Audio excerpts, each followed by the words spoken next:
Welcome to the Configure Price Quote Podcast. My name is Frank Sohn and I'm the founder of CPQ Consulting. This podcast is 100% focused on Configure Price Quote, also known as CPQ, and will provide you useful insights into this topic. My guest today is Don Khamapirad, the CEO of Veloce. Don has over 20 years of business experience and joined Veloce in April 2024 after he was with companies like Oracle and Conga beside others. He lives in Austin, Texas. Welcome, Don, to the CPQ Podcast. Thank you, Frank, for having me. I'm very excited to have you on, and let's start by telling me a little bit more about what you did before you joined Veloce last year. Yeah, so before I joined Veloce, I worked in a startup called Legion Technologies. We took that from Series A to Series C. I helped do a lot of things. I was one of the founding executive team and helped drive that company to scale. And then I saw the opportunity at Veloce and I couldn't resist. I decided to join Veloce instead. Excellent. So there was, you almost answered the second question. Why did you join Veloce, right? Because I also mentioned in the introduction that you were with bigger companies before that even, right? With Conga and Oracle. What drives you then to go to such a small company to basically have to prove yourself in a smaller company? What's the main driver for that? I love to see transformations. So what we're doing at Veloce is we're transforming the company from a software provider to a service provider.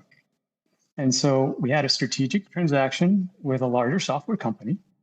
And now we're repositioning the company to help adopt that technology that they acquired from us so that it can be widely adopted by the greater audience. And we can have a continual role to expand our value to other companies and peoples and customers by spreading our knowledge this way. Rather than encapsulating it strictly in a product.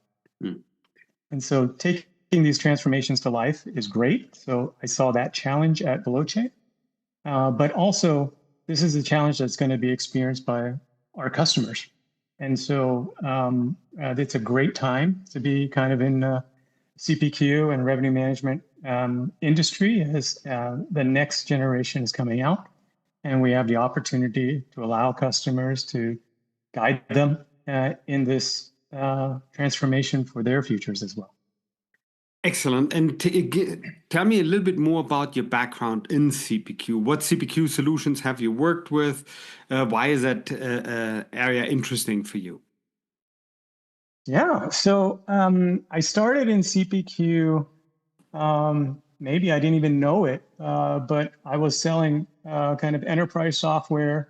And I was having to do all these things as an enterprise seller and I didn't even know a system like this existed where I could enter some numbers in. It could get me what I want. It can craft a nice proposal. It could ensure that I have everything proper for what was needed for the customers.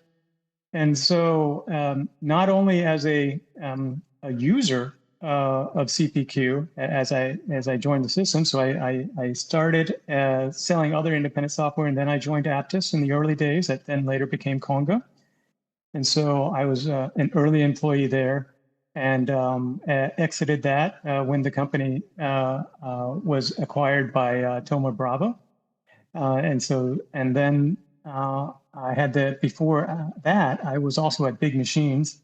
And so I had the opportunity to be an enterprise seller there. So my background has been in enterprise sales for quite a while. And so I look at things from a very user perspective, results perspective, and customer-centric perspective in terms of what we can actually do with this technology to help transform customers. Excellent.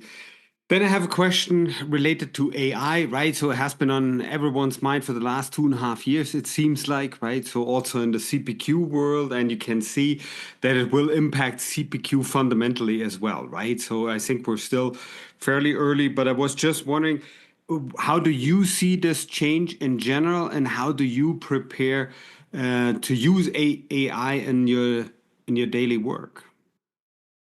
Yeah, so I think AI provides many great benefits.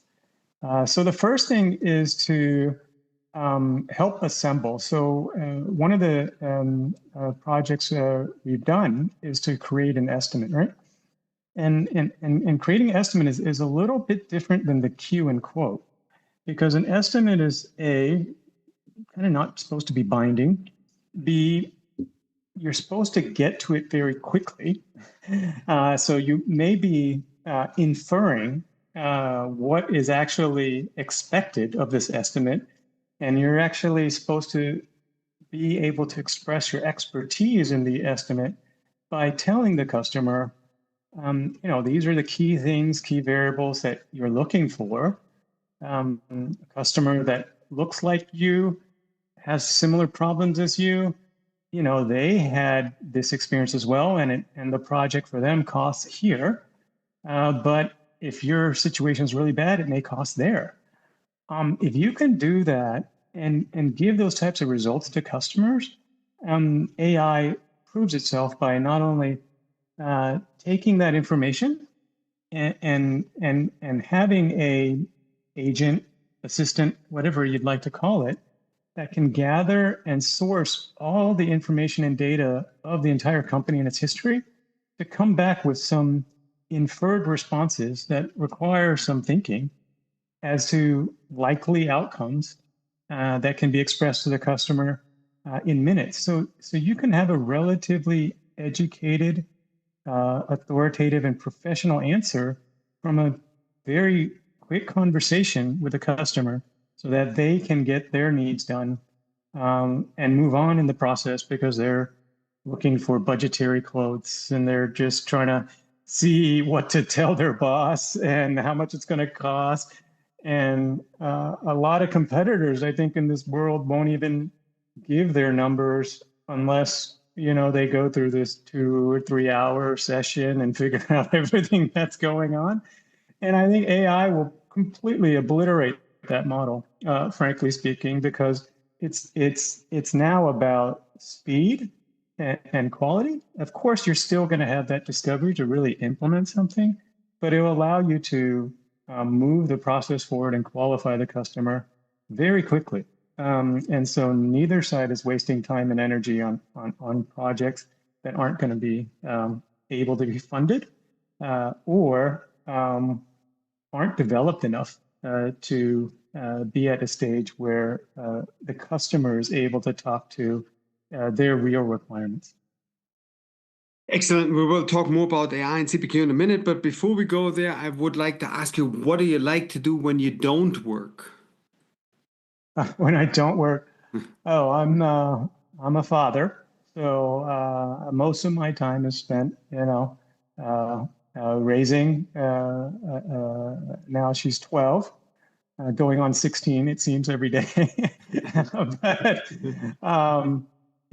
so we're really into archery lately. And so we're definitely out at the field shooting arrows. We're thinking about building a club here for our local schools so everyone can enjoy archery and really enjoy this type of project and challenge with her in her life, so that can teach her a few lessons for the future as well. Excellent. It's interesting that you mentioned archery, because I had recently a guest here from South Africa, and he was also into archery, but while riding on a horse, right? So that was very interesting. Anyway, so very cool, very cool. So within 2 weeks or 3 weeks of interviews, I think I had this now twice, and before I hadn't heard it. Anyway, very good. Now let's switch to talk a little bit more about Veloce, right? So you mentioned you're transitioning from a software company to a service company. Tell me a little bit more what services you offer right now. Yeah, so we are full partners with Salesforce to implement Revenue Cloud. That is our core basics. And so we have a lot of experience in the constraint technology. We've done many enterprise implementations using constraint technologies, and are able to help customers, guide them through this process. And so we can take that expertise, even with customers that perhaps use SAP and Variant Configurator on their end, and really redefine the lines between the different systems. And so we have a great experience in helping customers with complex configuration, complex quoting, and guiding them through the transformation process. One of our great customers is a commercial flooring company, a company called Diversify, and we help them, consolidate over 19 different sales systems into a unified process, optimize pricing, construction grouping, resale and recost values, union labor, whole approval processes, and then redesigning a whole kind of a specification to order process where we would actually import a lot of their modeling software, estimating software, into the CPQ system to generate the quotes that they were looking for. And so all that saved 2 to 4 hours at least for each of their salespeople and reps out in the field. In addition, at a minimum, over $5 million in savings, and they won't tell us exactly the marginal impact, but they were actually able to increase average selling prices across their entire company as well. So this is over $1 billion company. So it's massive returns on the project and very successful in terms of adoption, which is really one of our core metrics. And so I think the other thing there is what we do around that in terms of our approach. And so our approach is really to take a very user-centric approach towards how we handle these implementations. One of our core tenets, if it's not adopted, it's not used. If it's not used, it was just a waste of everybody's time and money. And so, so we always incorporate user experiences at key points and have a very agile development process. And so we're constantly refining, correcting, and improving along the way so that we ensure that once this is turned on, the users will be delighted to use the system, right? It won't be by stick to use the system, because typically if it's too forced, then you're going to get the same problems that you tried to solve for coming back, mainly the workforce starting to use shadow systems because they just have such a poor experience with the primary system that they were supposed to use. And I think lastly, of course, we have many proven deployments in enterprise. So, customers can rely upon us to define a good transformation roadmap and release that allows them to meet their business goals and their ROI targets. So then let me ask, since you mentioned constraint-based logic also, right? Are you focused more on the C, on the configuration, or also on P and Q? Yeah, we do it all. So number one, but definitely we have a kind of a peak around big C, so to speak, because I think without configuration, configuration ties to product, and then it ties to pricing. And then, of course, how you configure may eventually tie to how your output and the quote goes. So it kind of flows as a centralized location of a lot of things, especially around customers. I mean, some of the customers that we work with around like manufacturing, life sciences, and business services, they just have things that are new now in Revenue Cloud that couldn't be done before and couldn't be done without Constraint Engine, frankly speaking. And so you have now like multi-layer configurations where you have a configuration of perhaps components that go into an assembly configuration, that go into a system configuration. Those types of things could never be done before in the Salesforce systems. But with the new Constraint Engine that has a lot of technology that we originated, that is something that is familiar to us to deliver and to do it in best practices. Being able to derive formulas and algorithms and intermediate calculations easily before deriving a solution or an eligible path for a solution at performance, like our technologies we designed could go up to call it 100,000 line items. I think the Salesforce Revenue Cloud will one day maybe achieve those limits as well. And so I think the paths are set for us to help grow the adoption of this technology in the ecosystem. Looking for a fast, reliable way to get up to speed on configure price quote? The CPQ briefing subscription delivers analyst-grade insight in minutes, no marketing noise, just facts. Right now, you unlock 11 concise briefing documents covering leading CPQ platforms and key add-ons. For more are in final review, and 20-plus additional briefings will roll out by mid-September, so the library keeps growing every week. Each briefing distills capabilities, roadmap signals, and buyer watchouts into a 5-minute read you can act on immediately. Discover how simple CPQ research can be. Visit novicecpq.com/CPQ-briefing-subscription and start exploring today. Clear, practical guidance is just a click away.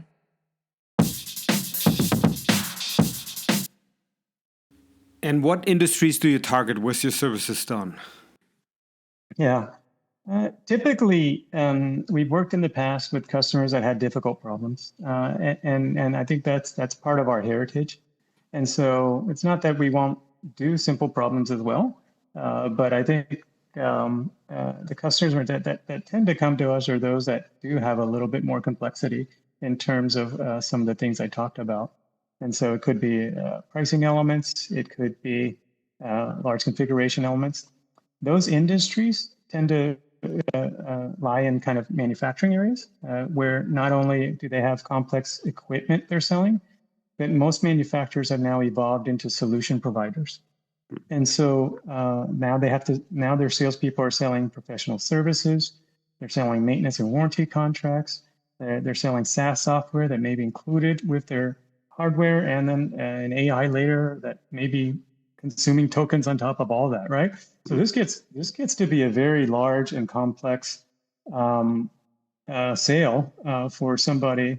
And of course, the larger manufacturing companies have, of course, grown inorganically.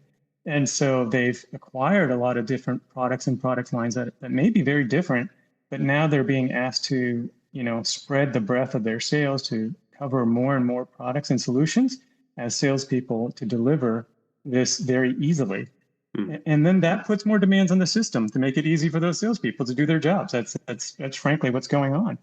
And so we're typically pulled into those types of situations. So whether it be like medical devices or laboratory equipment or fintech, we've done a lot of different use cases where a lot of those complexities arise. And our expertise in this area can help redefine or enable the vision of the customers we're trying to achieve. Got it. And what's a typical customer size that you work with? Yeah, typically because, CPQ are problems of scale when you get them. When you have around, call it 50 sellers, and if you have a really complex product, that could be a really good fit for us, or complex quoting. And it goes all the way up to tens of thousands of employees. And so we've worked with customers of all those sizes. But I think what kind of defines us is, hey, we have a business model that's not simple, either in pricing, algorithm, complexity, approvals, geography. And we're looking to simplify that to drive more revenue through our business and make it easier for customers to buy from us. I think that's really kind of the customers we thrive with. Okay. And where do you have most of your customers, and what region? We're primarily US based in terms of our customer base and our focus selling efforts. They do have European operations and operations in different parts of the world, but they are US headquartered typically. And how many employees do you have at this time? Yeah, we have over 100 employees at this time in our organization, and we're definitely looking and growing as well. So if anybody out there is listening is interested in joining a nimble, fast-growing systems integrator focused in revenue management, I'd be happy to talk to them. Excellent. Yeah, and that might happen. We will see, right? So, but also tell me how you work with the Salesforce team these days. Yeah, working with Salesforce, we do multiple things. So number one, we've Salesforce is a customer of ours, and so we continue to contribute to the development efforts of Revenue Cloud. Secondly, we help with the account executives in terms of building custom demonstrations and showing and pushing the envelope on showing exactly the use case the customer wants to see, so that they're comfortable and can accelerate the sales process with their customers. And I think thirdly, we're frankly can implement Revenue Cloud and accelerate the decision-making road mapping process with the customer as well. And so we have our analysts that can go in and plot an appropriate roadmap with the customer in a way that validates their business timelines and release timelines. And so we can control expectations around each of the releases to ensure success at every phase of the project. Got it. And how would you describe the business climate for your business, which from my point of view would be the transition from Revenue Cloud to Revenue Cloud Advanced, right? How would you describe the business climate in that area? I would say right now is going to be a pretty exciting time of people seeking knowledge and trying to figure out how this is going to work. I think the biggest question mark that I think most customers are going to have that we can provide answers to is how are they going to support it, how they're going to maintain it, how they're going to design it. I think because of the ability to granularly define what you can do with constraint engines and what you can create with it is a very long road. And if projects aren't designed appropriappropriately, it can turn into spaghetti and nooses pretty quickly that then need to be redesigned for maintainability, upgradability, and being able to be flexible with the client's needs going forward, and even reusable. So you want one design that's flexible and usable enough that you can use across a whole set of products or many sets of products. So you have lower maintenance as a customer, maintainability, understandability, lower training costs. And if you do roll out a new product line, you'll know what will work and what doesn't work, right?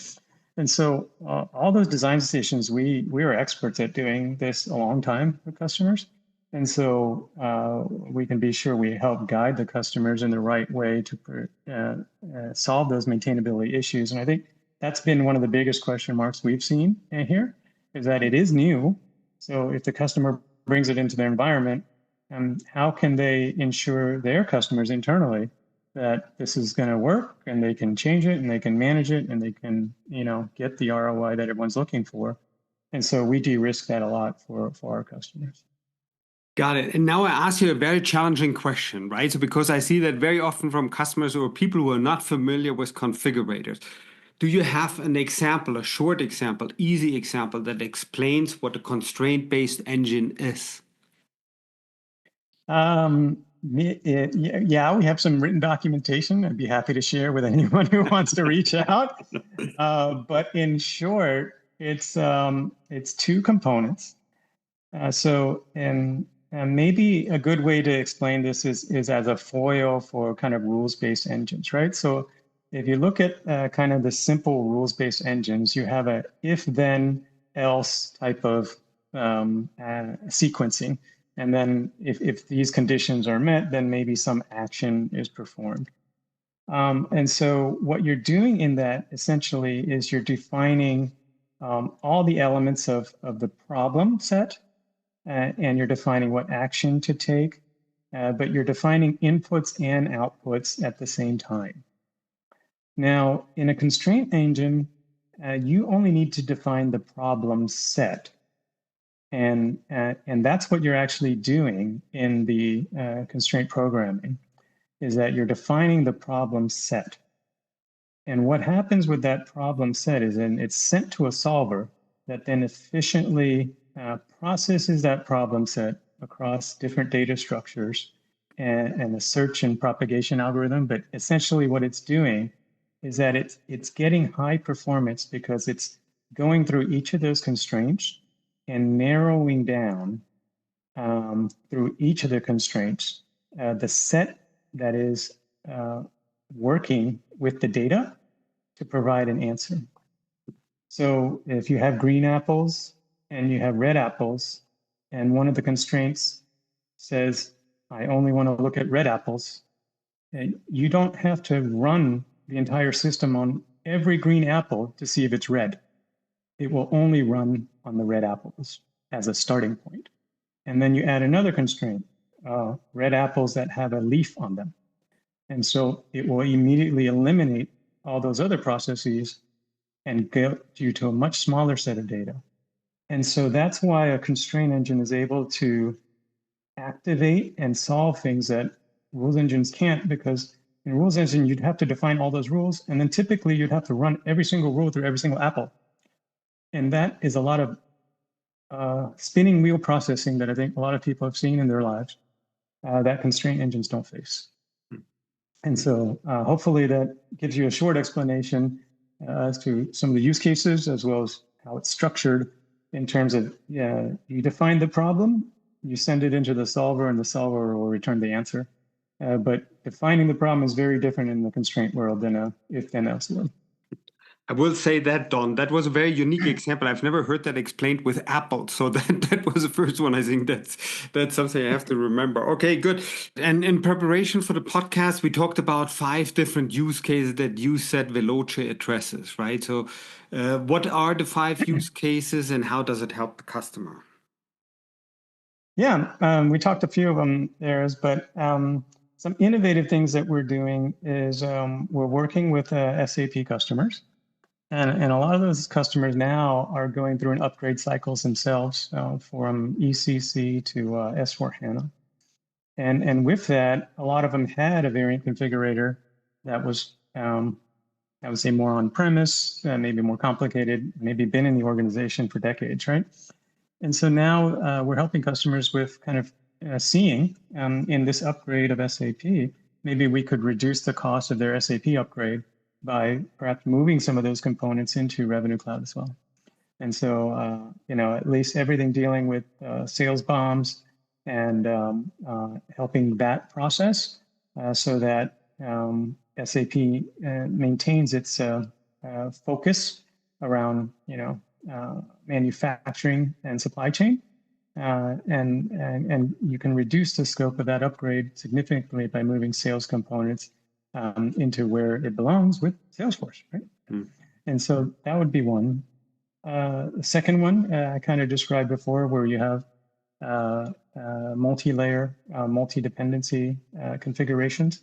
And so that is something we see often manufacturing or solution sales, where customers say, hey, I have 5 different business models and I want to sell them all as consumption. How do I do that? What pricing should I set? And what minimum should I set for consumption? We can solve that problem for these customers. The other ones are, because we have a very user-centric approach, we have different ways to address it. So we do a lot of custom Lightning Web Components as well that we offer as part of our implementation packages that accelerate these implementations from the beginning. But also we have an Angular experience for those who are, want something more strictly mobile in focus, right? And so we allow customers to have that high user centricity and design effectiveness to grab high adoption. And I think lastly is just along some of the other use cases around road mapping and product innovation. And so we're doing a lot of exciting things now around with some of our partners around 3D visualization and interactive configuration. And so that's TBD. If you want to come meet us at Dreamforce, I think that would be a wonderful place. And we can show you some of these innovations that are coming out from our lab. Excellent. And one last question from my side is, how does a typical Veloce project look at this time? How long does it take? How many people are involved? What kind of issue does it address? Yeah. Small projects, I think the size of these projects are similar. through typical CPQ implementations and problems of scale. And so on the low end, you're looking at 5 months. On the high end, it could be 18 months, depending on how many phases and how many regions and how many business units are being deployed, right? I would say typically, 5 to 6 months for reasonable sized business units and a reasonable set of products that need to be deployed. And also very typical staffing that's going to be required on all sides. And so you have your solution architects, configuration engineers, and business analysts, and a little bit of Q&A at the end.